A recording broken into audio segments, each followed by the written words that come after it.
মালয়েশিয়ার শ্রমবাজার নিয়ে আবারও নতুন বিতর্ক। কর্মী পাঠানোর জন্য এবার বাংলাদেশের রিক্রুটিং এজেন্সিগুলোর সামনে এসেছে কঠিন 10টি শর্ত। আর এই শর্তগুলো নিয়ে তৈরি হয়েছে সিন্ডিকেট আতঙ্ক।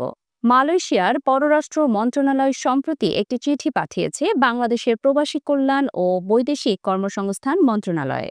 সেখানে বলা হয়েছে, যেসব এজেন্সি কর্মী পাঠাতে চায় তাদের মধ্যে থাকতে হবে অন্তত 5 বছরের অভিজ্ঞতা এবং বিগত 5 বছরে কমপক্ষে 3,000 কর্মী বিদেশে পাঠানোর প্রমাণ।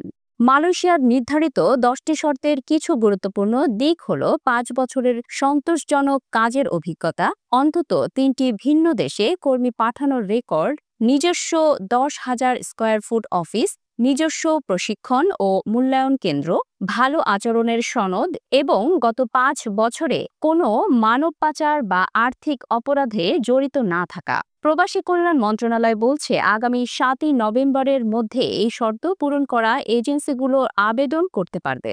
কিন্তু অভিবাসন সংশ্লিষ্ট ব্যক্তিরা বলছেন, এই শর্তগুলো এমনভাবে তৈরি করা হয়েছে যাতে আগের সেই সিন্ডিকেটই আবার সুবিধা পায়। বাইরার সাবেক যুগ্ম মহাসচিব ফখরুল ইসলাম বলেন, বাজারটি আবারও সিন্ডিকেটের কবলে যাবে। কর্মী পাঠানোর জন্য 10,000 স্কয়ার ফুট অফিসের কোনো যৌক্তিকতা নেই। এতে শুধু কর্মীদের খরচই বাড়বে।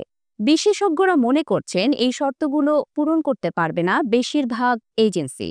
ফলে কিছু বড় রিক্রুটিং গ্রুপই নিয়ন্ত্রণে নিয়ে নেবে পুরো বাজার। দুর্নীতি ও অনিয়মের অভিযোগে গত বছরের 31শে মে মালয়েশিয়ার শ্রমবাজার বন্ধ করে দেওয়া হয়েছিল। এখন নতুন শর্তে বাজার খুললেও বহু এজেন্সি বলছে, এতে প্রতিযোগিতামূলক বাজার নয়, বরং বদ্ধচক্রের নিয়ন্ত্রণ আরও শক্ত হবে। তবে সরকারের দাবি, মালয়েশিয়া এখন অন্য দেশগুলোর মতোই বাংলাদেশকেও একই সুযোগ দিচ্ছে। এই প্রক্রিয়ায় ভবিষ্যতে ভারত, নেপাল, পাকিস্তান ও মিয়ানমারের জন্যও একই নিয়ম প্রযোজ্য হবে।